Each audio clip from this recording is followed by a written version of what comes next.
Welcome to Meats and Dairy. Once again, on the dairy, you've really got to look at the labels. Let's look at some of these. We've got yogurt here. Now both of these are 130 calories. This yogurt for 130 calories has 17 grams of protein. And this yogurt for 130 calories has 7 grams of protein. This is more than double the amount of protein. So you've got to look at some of the labels to see. It's not just calories, but it's keeping the balance. Now there's no fiber in protein, so fiber is something you got to add to your proteins, either through your grains or through your vegetables. Also, meat has no fiber. So once again, I'm going to show you how to cook some of the meats really fast and really easy, and how to add fiber to make it a total meal. So let's get going. If you were going to add a little bit of yogurt on your potato, now that sounds like it wouldn't be very good, but if you just get the plain yogurt, you want to make sure that you get the one in the highest protein value that you can, because that potato doesn't have protein and you want to balance it out. So this would be a good choice. This is one of my favorite ones, and you can put a couple scoops of that on top of a baked potato, and really you've got plenty of protein, you've got the carbs, and you've got some fiber there. This would be a good choice. The greatest thing about cottage cheese is you can combine it with vegetables, and you can even combine it with fruits. What I've done here is I've taken an apple, this is one of my favorite, and I cut out the inside of the apple, I filled it up with water, and I put it in the microwave for maybe about 4 or 5 minutes, and I let that apple cook, and then I took the water, I drained it, and now that it's nice and warm and moist, it's so good, I take a scoop of cottage cheese. So we've got the fiber from the apple, and we're going to put the cottage cheese in there. It makes such a nice presentation also. And I put the cottage cheese right inside there, and you know, just to give it that little bit of omega-3 punch, maybe a few walnuts on it. You can even just chop up the apple in a bowl. And isn't that great? That's really fast, it's really easy. And the cottage cheese is cold, the apple's warm. It's really an awesome, tasty treat.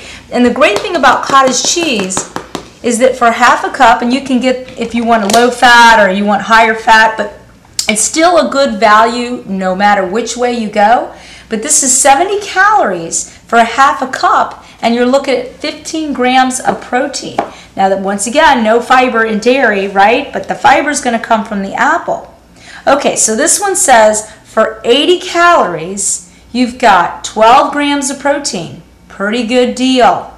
So 80 calories, 12 grams of protein. Once you're with the apple, you're looking at less than 200 calories, and you got yourself a real balanced, smart meal. Remember when we talked about soups made a great sauce for our vegetables? What also does really well with some of our meats, because we don't have to use that much. We can just put a little bit of this in there. I've got some chicken. I took the skins off, right? Because we want to make sure we don't have too much fat in there. Now, as far as meat is concerned, for every pound, it's about 25 minutes in the oven. So this is probably about a pound here, pound and a half. So we're probably looking about 45 minutes. You can always check it though, and you know it's done when it's white. You got to be careful because you want to make sure you do cook chicken well, right? So we throw that in there. Look, that takes no time at all. We throw that in there. You can add some garlic if you'd like, right? We can put some pepper in there. You can kind of add your spices in. Now you won't need any salt for this because that soup's got plenty. And like I said, we only used a little bit. We didn't even use half the can. And then I have some sweet potatoes. I just go ahead and stick those in there. They're pretty hard, so they'll cook along with the chicken. And then maybe about 15 minutes before I am ready to eat it, I will go ahead and throw the broccoli in and let it cook another 15 minutes in the oven. So that way the broccoli doesn't overcook. So we cover it, we put it at 350, about, depending on how much chicken, it's 25 to 30 minutes per pound. Okay, so easily you probably have 45 minutes to an hour of cooking in the oven. Once again, this is something that you might do when you have time. You put it in. You can make enough for leftovers because it's really great. You can throw it in your vegetables the next day. So maybe you cook it a day you have more time. But it's real easy once it goes in, because then you can go do whatever you need to do and it'll be ready. And this is one we already did, so you can see how nice that looks. And you've got your vegetables, you've got your meat, you've got your broccoli, you've got everything already done for you, and you've even got the sauce.